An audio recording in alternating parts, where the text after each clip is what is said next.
in symptoms in the olanzapine group and asenapine group were greater compared with those that were assigned to placebo, and those differences were significant from the statistical perspective. And basically what that is suggesting is that both asenapine and olanzapine are effective in treating acute manic symptoms.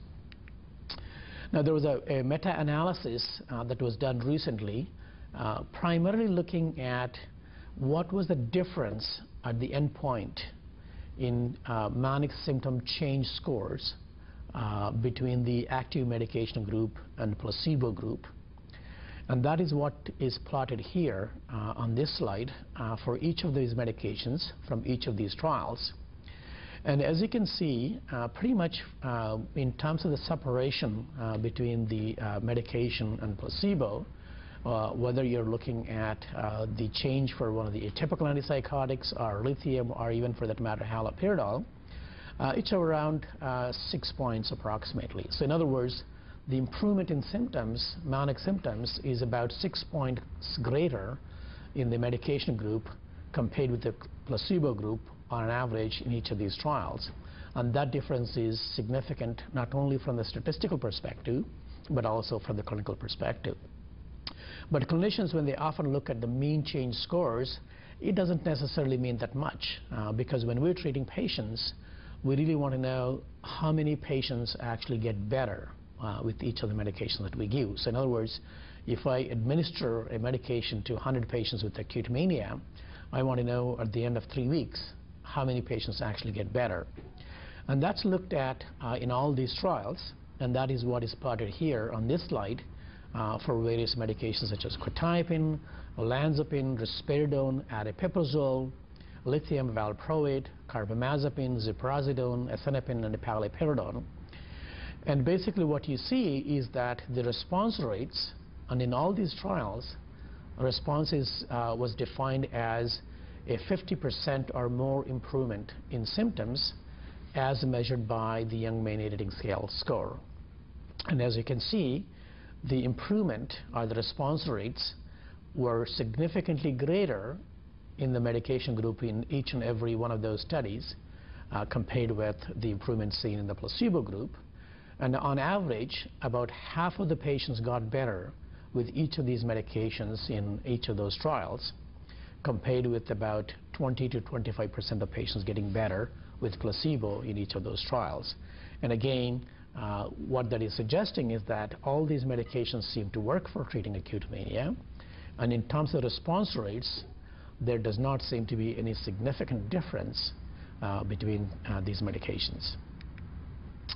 Now, we also said we want to look at how fast these medications work, and that's what is plotted here on this slide. And basically what I've done here is that I've taken the data from the double-blind placebo-controlled trials and plotted here at what point the medication separated from placebo statistically. And as you can see, pretty much for each of the medications, the separation occurred within the first 7 days. The only exception was for the mood stabilizers such as valproate and lithium, and also in one of the studies for olanzapine. Now, the reason why it took about 21 days for the separation to occur in the olanzapine study was because that was the first mania study that was done with olanzapine. And in that particular trial, the starting dose of olanzapine was 10 milligrams. Now, when that was changed to 15 milligrams in the second trial, the separation did occur on the 7th day. So what that is suggesting is that with each of these medications, including olanzapine, if you dose them adequately, they will work faster within the first 7 days. Now, we said here lithium and valproate and carbamazepine are different. Now, with the valproate, if we did the oral loading, which is approximately 20 milligrams per kilo, it works as fast as olanzapine, as we can see on this slide. Whereas with the lithium, of course, you cannot do the loading dose because the margin between the therapeutic levels and the toxicity is so narrow that if you do dose lithium aggressively, there is a concern that you might end up giving higher dose than required, and that might lead to toxic levels of lithium in your patients. So you don't want to do that with lithium. But certainly with any of the atypical antipsychotics and with oral dosing with valproate, they all seem to work equally fast. Now the other issue is, what about the combination of a mood stabilizer and an atypical antipsychotic? And that's been tested in a number of clinical trials as well. And again, as you can see here, there are studies that looked at the combination of risperidone plus mood stabilizer versus mood stabilizer plus placebo, and also for the olanzapine, quetiapine, as well as aripiprazole. And again, what you're seeing here on this slide are the response rates for the combination group as well as the monotherapy group being mood stabilizer plus placebo.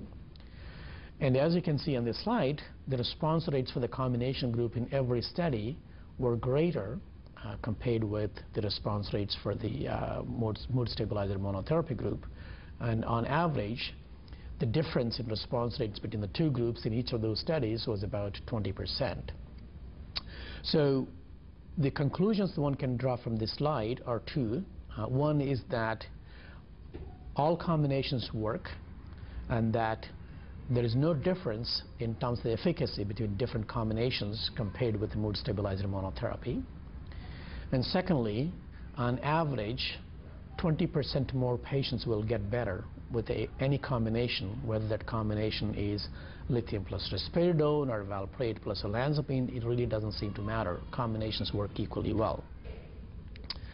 So what about ziprasidone, which is another atypical antipsychotic?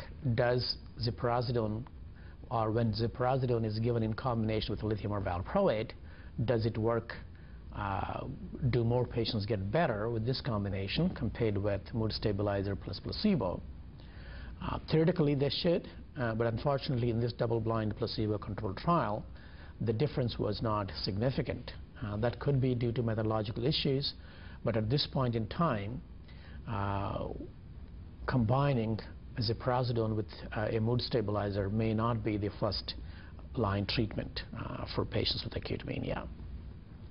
So given that, when we were formulating treatment guidelines for patients with acute mania, because we do treatment guidelines in Canada, and the group that these guidelines are published under is called CANMAT, which stands for Canadian Network for Mood and Anxiety Treatments, we came up with these recommendations. So our group suggested that monotherapy with lithium or valproate, or with any one of the atypical antipsychotics, or combination of a mood stabilizer plus risperidone, olanzapine, or quetiapine, or aripiprazole would be okay, because they all work. All monotherapies work equally well, and all combination therapies work better than all monotherapies, and the combinations give you 20% more response rates compared with the monotherapy. Now, as you can see in the second line, we put in paliperidone and asenapine.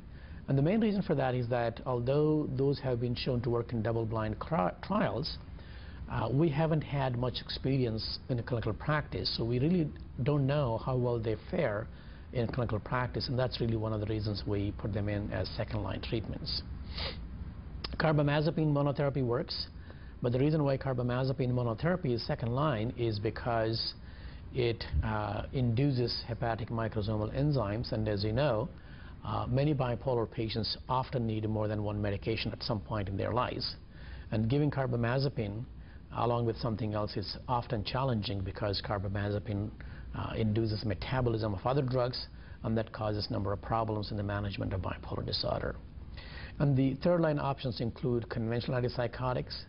And again, they work well for mania, but the reason why they are third-line is because they tend to switch patients into depression.